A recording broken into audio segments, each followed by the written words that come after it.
Hello everyone, welcome. This is my new blog video. আজকে আছি Bangladesh military museum দেখার জন্য। তো ভিতরে কি আছে না আছে এগুলো দেখবো ইনশাআল্লাহ। তো লেটস গো শুরু করি। দুঃখজনক বিষয় হলো সত্যি টিকিট কাউন্টারে কিভাবে টিকিট কাটতে হয় এবং কত টাকা এবং কিভাবে গেট দিয়ে ঢুকতে হয় এর টু জেড ভিডিও করেছিলাম, কিন্তু কর্তৃপক্ষ এই ভিডিওগুলো জেড করে দিছে, বলছে ভিডিও করা নিষেধ। এখন আমরা মিউজিয়ামের ভিতরে প্রবেশ করতেছি টিকিট দেখে।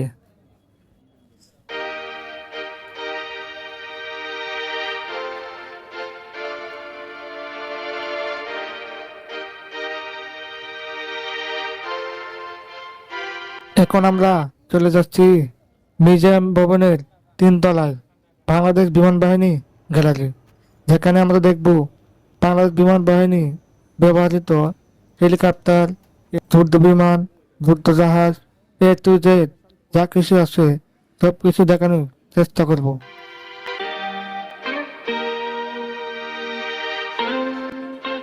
ক্লিয়ার করা, যেহেতু কর্তৃপক্ষ নিষেধ করছে ভিডিও করার জন্য, তো আমি সমস্ত ভিডিও আমার মোবাইলের গোপন ক্যামেরা দিয়ে ধারণ করছি।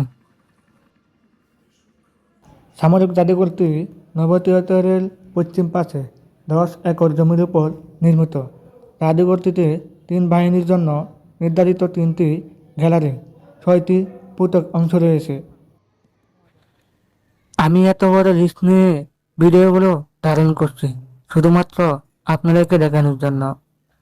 এখন যদি আপনারা আমাকে সাপোর্ট না করেন তাহলে আমার সেই কষ্ট পুরাই বিফল হয়ে গেল। বাকিটা আপনাদের ইচ্ছা।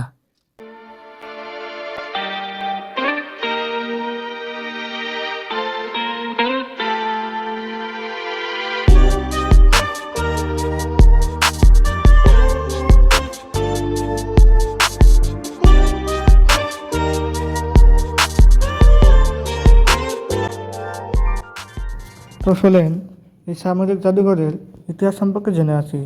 1987 সালে প্রথম সামরিক জাদুঘরটি বাংলাদেশ সামরিক জাদুঘর নামে প্রতিষ্ঠিত হয় এবং 1999 সালে জাদুঘরটি স্থায়ীভাবে বিজয় সরণিতে স্থানান্তর করা হয়।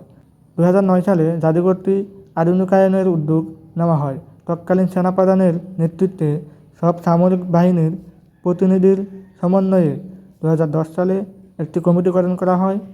ওই কমিটি জাদুঘরটিকে বিশ্বমানে উন্নতিকরণ এই লক্ষ্যে 2016 সালে 276 কোটি টাকা ব্যয়ে একটি প্রকল্প প্রস্তাব করা হয়। 2022 সালে তৎকালীন প্রধানমন্ত্রী শেখ হাসিনা বঙ্গবন্ধু সামরিক জাদুঘরের নামে জাদুঘরটি উদ্বোধন করেন। আওয়ামী লীগ সরকার পতনের পর এই জাদুঘরটি তার আগের নামে ফিরে আছে, যা বাংলাদেশ মিলিটারি মিউজিয়াম নামে পরিচিত ছিল।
হঠাৎ করে দেখি বাংলাদেশ বিমান বাহিনীর যুদ্ধ বিমান, এখানে মানুষ উঠে ছবি তুলতেছে। তো আমি ছবি তুললাম। আমি কেন বাদ যাবো? আমি এই আনন্দ উপভোগ করি।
এটি একটি বিমান বাহিনীর পোশাক, যেটা মুক্তি আকারে দাঁড় করানো আছে। এখানে মানুষ দাঁড়িয়ে ছবি তুলতেছে। তো আমিও মিস করলাম না, আমি একটা ছবি তুলে ফেললাম। ঠিক এটা।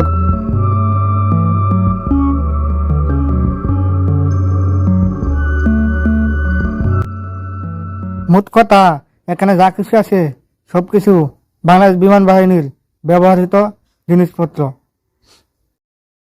এটি হলো আমাদের বাংলাদেশের স্বাধীন প্রথম পতাকা এবং মুক্তিযুদ্ধের ইতিহাস, সংস্কৃতি এখানে তুলে ধরা হয়েছে।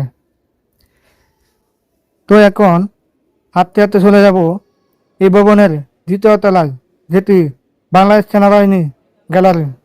এখানে সেনাবাহিনীর ব্যবহৃত সব কিছু এখানে আছে এবং তা তুলে ধরা হয়েছে।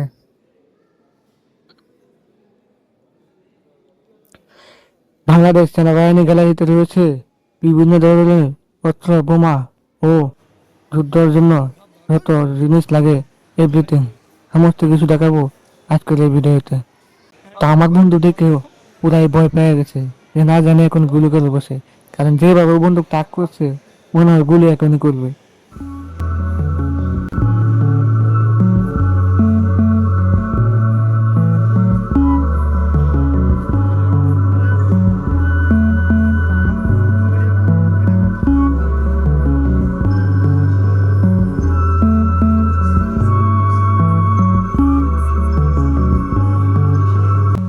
এখানে কিভাবে যুদ্ধ করতো, কিভাবে বন্দুক ব্যবহার করতো এবং কিভাবে বন্দুক তাক করতো, সব কিছু এখানে তুলে ধরা হয়েছে। এবং তারা কিভাবে প্রশিক্ষণ নিত, কিভাবে যুদ্ধ করতো, সমস্ত কিছু এখানে তুলে ধরা হয়েছে। এই গ্যালারিতে আসলে সব কিছু দেখতে পারবে।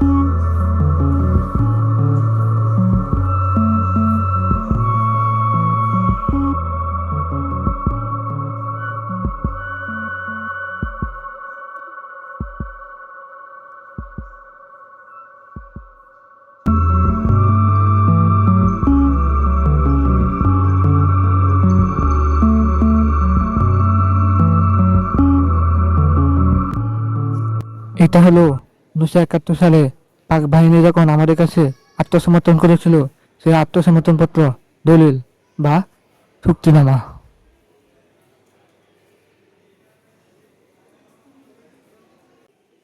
এখানে যা কিছু দেখছেন সমস্ত কিছু হচ্ছে বন্দুক, রাইফেল, বিভিন্ন ধরনের বন্দুক, যেগুলোর নাম সহ এখানে দেওয়া আছে।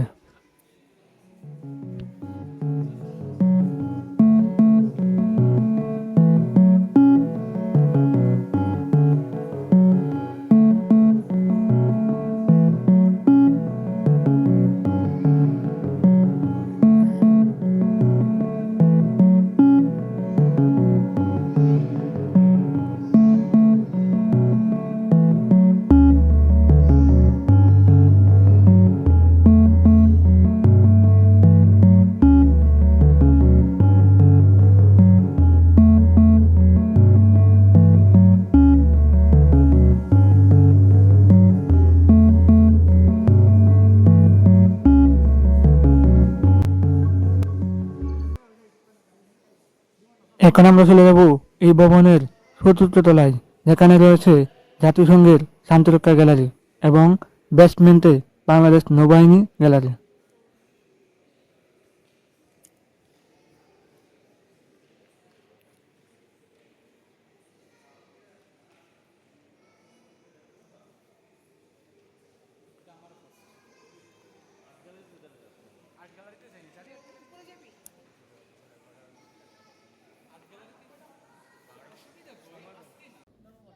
শান্তিরক্ষা গ্যালারির ভিতরে রয়েছে বাংলাদেশ সেনাবাহিনী যেসব দেশে শান্তিরক্ষা মিশন পরিচালনা করেছে সেই দেশের পতাকা,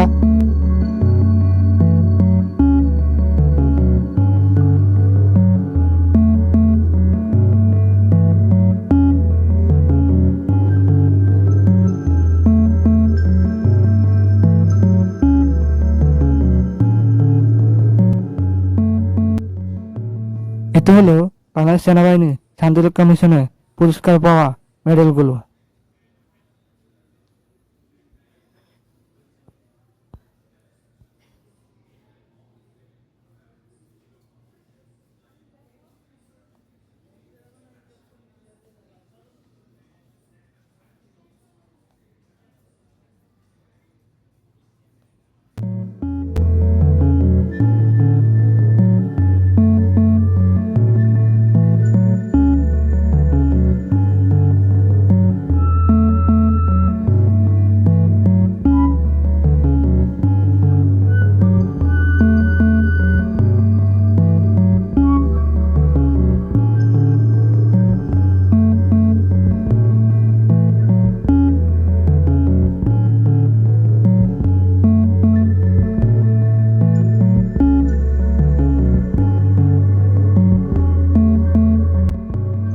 এই ঘরগুলোর ভিতরে তুলে ধরা হয়েছে কিভাবে তারা সে ঘরে অবস্থান করত, কিভাবে থাকতো এবং তাদের ব্যবহৃত জিনিসগুলো, এই জিনিসগুলো বাংলাদেশ সেনাবাহিনী ব্যবহার করত শান্তিরক্ষা মিশনে গিয়ে।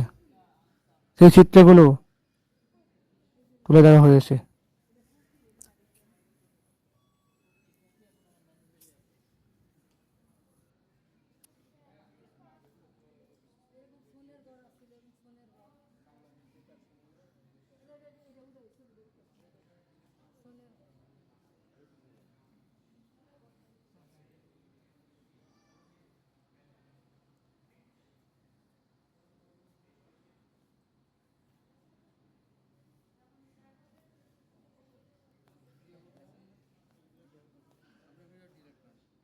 তো এখানে আমাকে আটকাইছে, বলতেছে আমি নাকি ভিডিও করছি, কিন্তু আমি বলতেছি না আমি ভিডিও করি নাই, আসলে আমি ভিডিও করছি কিন্তু গোপন ক্যামেরায়, সেগুলো ধরার ক্ষমতা তাদের নেই।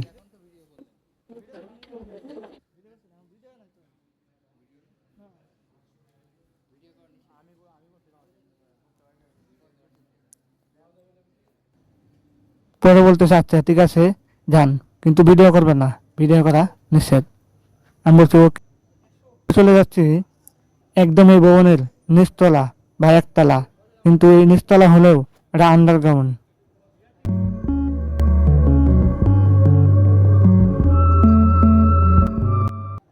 এখন আমরা চলে যাচ্ছি এই জাদুঘরের নিচতলায়।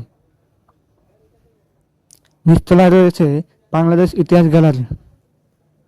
তো চলেন এই ইতিহাস গ্যালারি দেখে আসি এবং কি কি আছে তা আপনারা নিজের চোখে দেখবেন।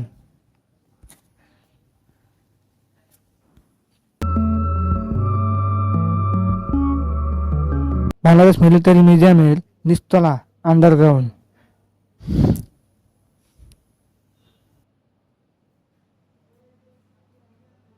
এবং দেখে মনে হচ্ছে আমরা এখন অন্য এক জায়গাতে প্রবেশ করেছি।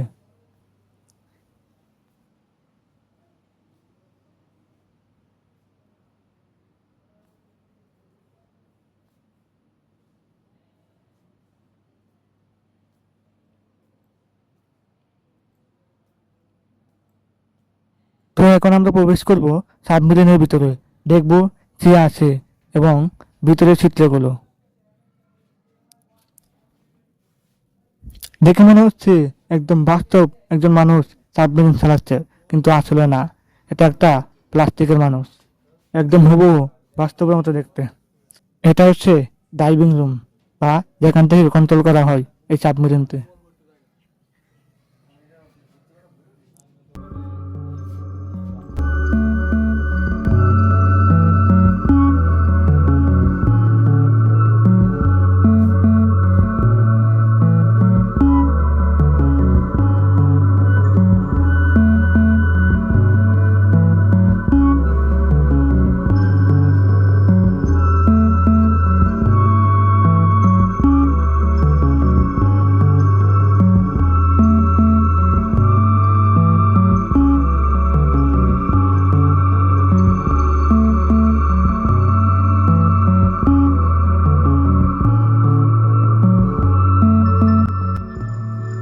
এই যে ঘরটা দেখতেছেন, এখানে যারা সাবমেরিনে থাকে তাদের থাকার ঘর, একদম চিপা।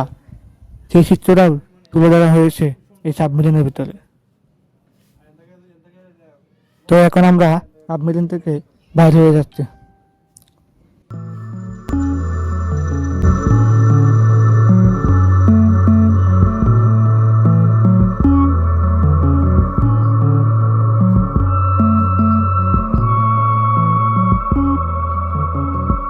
যে মনে হয় সমুদ্রে এক তল দেশে আমরা চলে যাচ্ছি।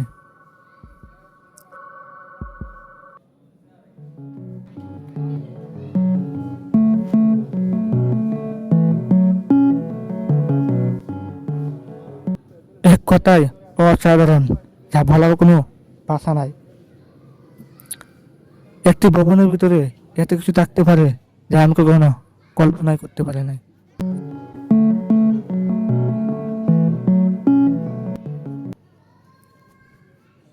আপনারা যদি আছেন তাহলে আমি মনে করি পুরো সময়টাই একদম আনন্দের সাথে চলে যাবে, আপনি খুঁজেও পাবেন না।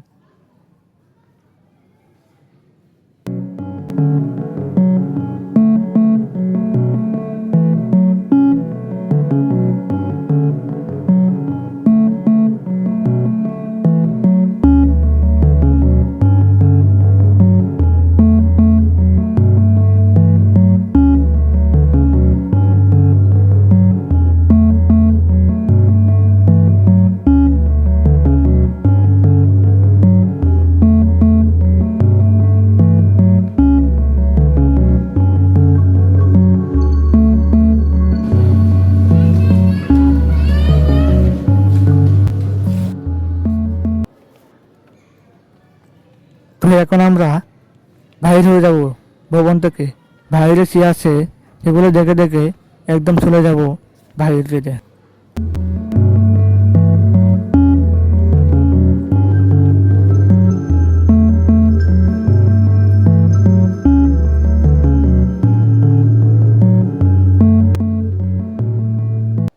এখন আমরা ভবন থেকে বাইরে হয়ে গেলাম। এই রাস্তা দিয়ে আপনাকে বাইরে হতে হবে, বিকল্প কোনো রাস্তা নাই।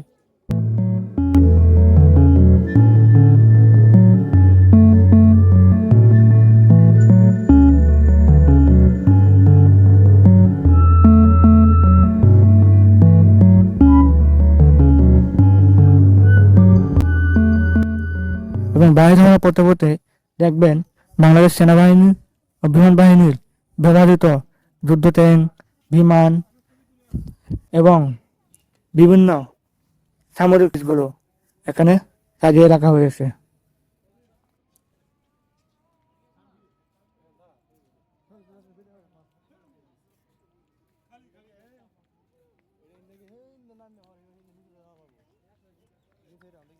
এবং পাশাপাশি দেখবেন নিচে পানির মধ্যে রাখা হয়েছে বাংলাদেশ নৌবাহিনীর যুদ্ধ জাহাজ, যেটা দেখতে একদম বাস্তবের মতো।